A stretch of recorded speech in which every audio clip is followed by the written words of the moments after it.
Good morning, ma'am. Ano maganda sa morning? Kayo po, maganda po kayo, ma'am eh. And who are you? Ay, ma'am, ako nga pala yung janitor po dito sa opisina. Hindi mo ba alam, daanan to ng mga VIP applicant? Bakit nandito ka? Paharang-harang ka dito. Umalis ka nga dyan. Get out of my way. Grabe naman yun. Sayang yung ganda niya. Pakasungit. Magandang umaga po, ma'am. Sino ka ba? Ako po ang janitor po dito, ma'am. Di mo ba alam, aplikante ako dito ng manager? Balang araw magiging alipin kita. Ay, pasensya na po, ma'am. Harang-harang ka.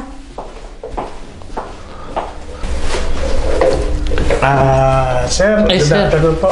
Dito po ba yung applyan ng manager po? Aplikante po kayo, sir? Opo, sir. Opo, sir. Dito lang po. Diretso lang po kayo, kanan, at nandun po yung waiting area. Nakakalimutan. Opo.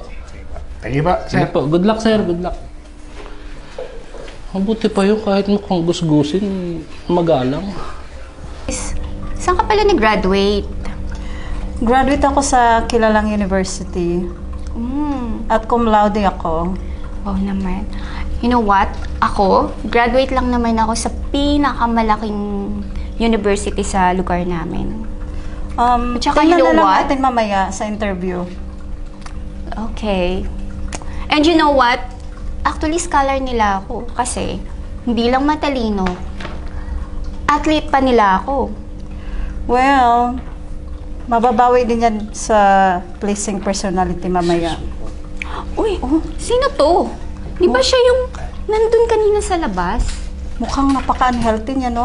Akala ko mag-a-apply siya ng janitor dito. Anong ginagawa mo dito? Nag-apply din po bilang manager niya. Mag-a-apply ka ring manager dito? Seryoso ka? Pleasing personality, bagsak ka na eh. Oo nga, sis. Agree ako sa'yo. Diba? Tingnan My mo, gosh. parang may tipo si kuya, oh. Anong tinitingin mo dyan? Magagandahan lang po ako sa inyo, ma'am. Tingnan mo nga yung butonis mo, hindi mo masara-sara. Wala na kasi akong polo eh. Ito lang yung nakita ko sa cabinet namin.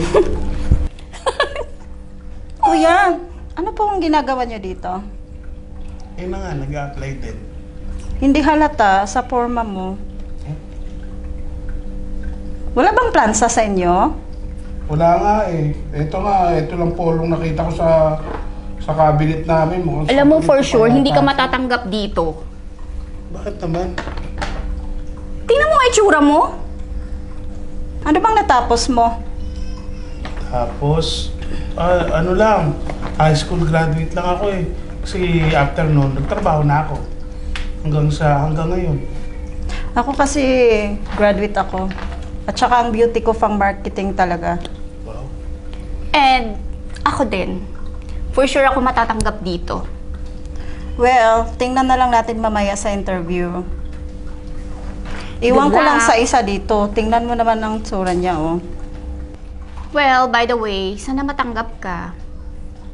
Tsaka, good luck na lang sa'yo kasi tingnan mo naman yung itsura mo. Kami graduate. Ikaw, high school graduate ka lang. Excuse me, ma'am. Ano ba yan? Nandito ka na naman. Alikabok! Saglit lang po, maglilinis lang po. Parang ka dito. Ako na. Hindi, sir. Nakakahiya naman, sir. Ano ba yan? May asthma pa naman ako. Hindi ako makahinga. Ako may sinus ako, kaya ano? Ang baho. Allergy, shit. Naamoy mo ba siya? Oo, Okay lang, ang sir. baho-baho. Okay ka lang? Sige po. Amoy putok siya, girl. Yo. Kadiri. Wala bang tawa sa inyo? Ay, thank you so much sa inyong pagdating sa aming company. Welcome po sa inyong lahat. And Thank you, yes, sir. ito na po. Nakita ko na yung lahat ng inyong mga CV. At si Sunshine, 4 years graduate. And 2 years na may experience. Yes so, po. maganda yung school mo din, ha? Si Cathy, 4 years na graduate sa napakagandang kumpanya. Sa napakagandang school. At 5 years experience sa isang napakalaking kumpanya din. Okay? So, talagang magaganda ang inyong mga school. Si Ronnie, Ay, sir. kumusta? Okay lang po. High school graduate, pero mahaba naman ang kanyang experience. 20 years of experience. Okay? So far, okay naman ang inyong mga CV. At siguro maitatanong lang siguro ako kung ano ang ma-contribute nyo sa kumpanyang ito, since kailangan talaga dito dahil marketing manager ang inyong papasukan. Ikaw, ano ma-contribute mo sa kumpanya? Ang mako-contribute ko po ay mapapagkatiwalaan niyo po ako at saka marunong ako makisama sa mga katrabaho ko at higit sa lahat may respeto po ako sa kapwa ko. Okay. So, Cathy, Me, I'm here to help your company to grow. And I'm so friendly. And beside for that, I'm very respectful. okay. It's good. How about you? Siguro makakontribute ko sa company nyo yung experience ko rin sa trabaho. Then, kahit na hindi ako nakatapos, Okay. kaya kong gawa ng experience ko, may tutulong, yun ang may tutulong ko sa company nyo. Kaya mo bang alagaan ang ating mga trabahador para sa kumpanya? Yes, sir. Siyempre. Yes, sir. Okay. Anyway, base sa meron din kasi kaming kinuhang tao para mag-check sa inyo personally. Pero bilang isang may-ari ng kumpanya, binibigay ko rin yung respeto sa aming HR manager. Siya rin po ang magdidesisyon kung sino ang nararapat maging karapat-dapat sa marketing manager. Siguro tatawagin ko yung aking HR manager, okay? Halika, Yes, Sir sir. Jay, please come in. How are you, boss? Kumusta? Oh, parang gulat na gulat kayo. Good afternoon, guys.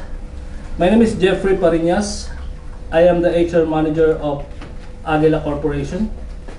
And at this moment, nakapag-decide na ako kung sino ang deserving at pwede namin i-hire bilang bagong manager ng marketing namin.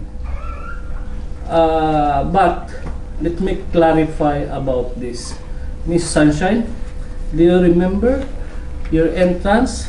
I greet you very well, good morning, and you respond so rude. Di ba? And Miss Cathy, ganun din. Binati rin kita ng magandang umaga. At hindi ka nag-response ng magandang umaga.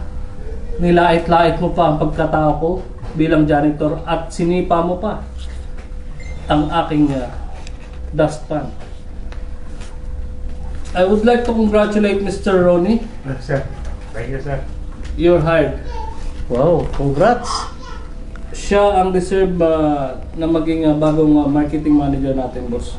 Wow. Thank you, sir. Anyway, Wait! Yes? Any objection? Di ba ikaw yung boss dito? Bakit siya yung pumipili ng ano? ako ang may-ari ng kumpanya, pero binibigay ko yan sa HR manager kung sino nararapat niyang kunin. At tandaan nyo, minsan ang isang corporate company, nagbibigay yan ng alibay kung sino ang dapat kunin. Kaya yan, minsan gumagawa yan ng paraan para makita talaga kung sino ang nararapat sa isang At this moment, siguro naman nakapili kami ng karapat-dapat at Right deserving na magsilbi sa aming kumpanya na makakasama namin. Kaya ako ina-advise ko sa inyo, hindi pa naman ito ang huli opportunity para sa inyo. Baguhin nyo lang yung asal na hindi nyo dapat nilalait yung tao kasi at the end of the day, kayo pa rin ang naghahanap ng trabaho, okay? Sana maging aral ito sa inyo.